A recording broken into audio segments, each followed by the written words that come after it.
Ducky भाई के ऊपर बात करते हैं। जो डक्की भाई की वीडियो निकल के आई है उसमें कितनी रियलिटी है, क्योंकि मुझे आज जितने ऑफिसर्स थे वहां पे, मुझे एक ऑफिसर आके दिखा दे, बता दे कि डक्की भाई ने हमें ये चीज नहीं थी दी, इसलिए हमने मारा है।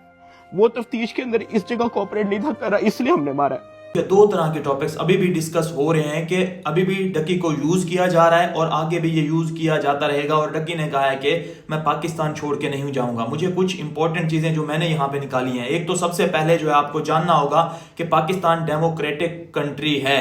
आप इसको कोई और कंट्री नहीं कह सकते, आप गूगल पे भी जाके सर्च कर सकते हैं कि डेमोक्रेटिक कंट्री है।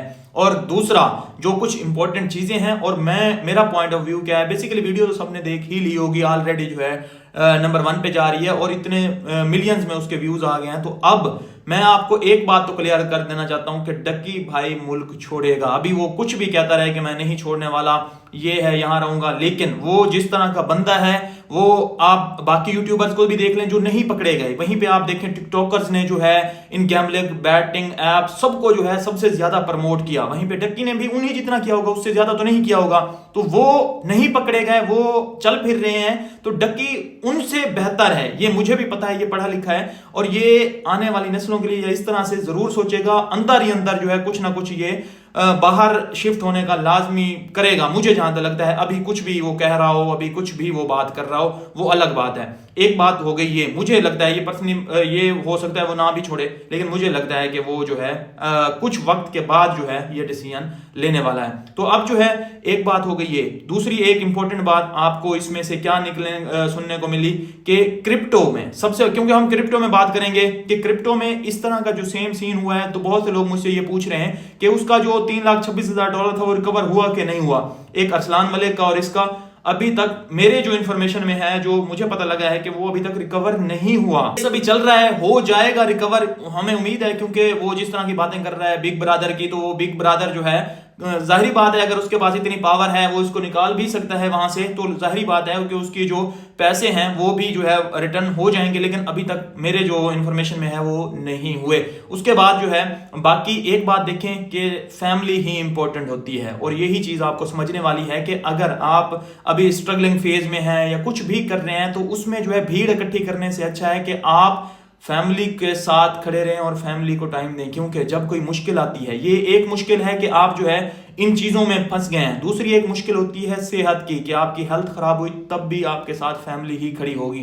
तो सबसे इंपॉर्टेंट आपने किसको रखना है, वो चीजें भी आपको इससे सीखनी चाहिए। जो दूसरों के तजर्बों से सीखता है वही मतलब सीख जाता है, जो खुद पे गुजरने के बाद सीखे तो वो फिर उसने क्या सीखा है। तो ये एक बात हो गई।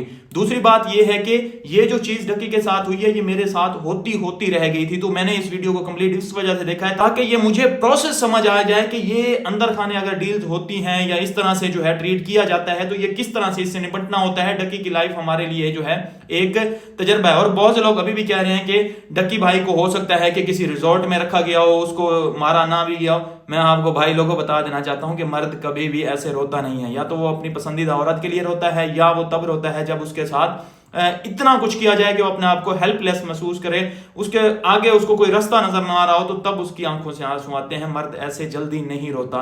तो मुझे लगता है कि उसके साथ ज्यादती हुई है, इसी वजह से मैंने उसके अब फेवर में भी वीडियो बनाई है। जब उसने अरेस्ट हुआ था मुझे लगा था थोड़ा सा जो है उस पर कोई सजा वगैरह होगी या उसको जुर्माना होगा, उसकी जितनी सजा बनती है वो उसको दी जाएगी, लेकिन ये नहीं था कि उसको लपेट ही दिया जाएगा और बाकी जो यूट्यूबर और टिकटॉकर वगैरह जो प्रमोट करते रहे वो इजीली जो है बच जाएंगे, क्योंकि उनके कनेक्शन है। डक्की का एक कसूर ये भी है, मुझे लगता है कि उसने कनेक्शन नहीं बनाए जितने उसको बनाने चाहिए थे, जितना उसके पास फेम था। तो ये एक चीज भी नोटिस करने वाली है। दूसरी एक बात है कि आपके साथ वाइफ, जो आपका एक ऐसा रिश्ता है कि बाकी सब रिश्ते अल्लाह की तरफ से बना के भेजे जाते हैं, दुनिया में आते हैं, ये आपको फूफो मिल गई, ये आपको चाचू मिल गए, ये मामू मिल गए, लेकिन एक रिश्ता होता है वाइफ का। वो हमेशा आपने जब भी डिसाइड करना होता है सोच समझ के करना होता है कि सबसे इंपॉर्टेंट, अब डक्की के मुंह से आपने सुना कि वफा, तो अगर आपको ऐसा पार्टनर मिल जाता है जो आपके साथ वफादार है तो आपको कुछ भी नहीं चाहिए होता, जो अरूब ने अब साबित कर दिया है। बहुत से लोग शुरू में कहते थे कि ये डक्की के साथ उसके पैसों की वजह से ये है वो है, जब उसके सब कुछ वो रोड पे आ गया था, बिल्कुल कुछ नजर ही नहीं आ रहा था, तो तब भी वो उसके साथ खड़ी रही। तो ये चीज अब डक्की को लाइफ भर याद रहेगी, लाइफ भर डक्की इसके एक एहसान तो नहीं होता, ये तो पार्टनर का काम ही होता है। आप समझ लें कि एक अगर मुश्किल में आए तो दूसरे ने उसका साथ देना ही होता है, कोई एहसान की बात नहीं है। लेकिन फिर भी बंदे को जो है एक दिमाग में ये चीज हमेशा से रह जाएगी डकी के कि वो मेरे साथ कहां तक खड़ी हुई थी। एक बात ये बोलने वाली है। दूसरी बात ये है कि पैसा और पावर दो चीजें इंपॉर्टेंट होती है और दो ही चीजें मैटर कर रही हैं, खासतौर पाकिस्तान या एशिया के अंदर या यूरोप या अमेरिका में भी देखे जाए, चले जाएं, जहां भी चले जाएं, पूरी दुनिया में पैसा और पावर का ही गेम है और कोई चीज इंपॉर्टेंट रह ही नहीं गई। तो ये चीज भी आपको समझने वाली होगी कि आपने हार्ड वर्क करना है। अगर हार्ड वर्क, अच्छा इस तरह के और भी बहुत से लोग होंगे जिनके पास इतने रिसोर्सेज या इतनी चीजें नहीं होंगी, वो भी इस चीज को भुगत रहे होंगे, ना उनकी आवाज इतनी सुनी जाती होगी, वो फेमस भी नहीं होंगे, तो उनके साथ क्या क्या गुजर रही होगी वो आप सोच भी नहीं सकते।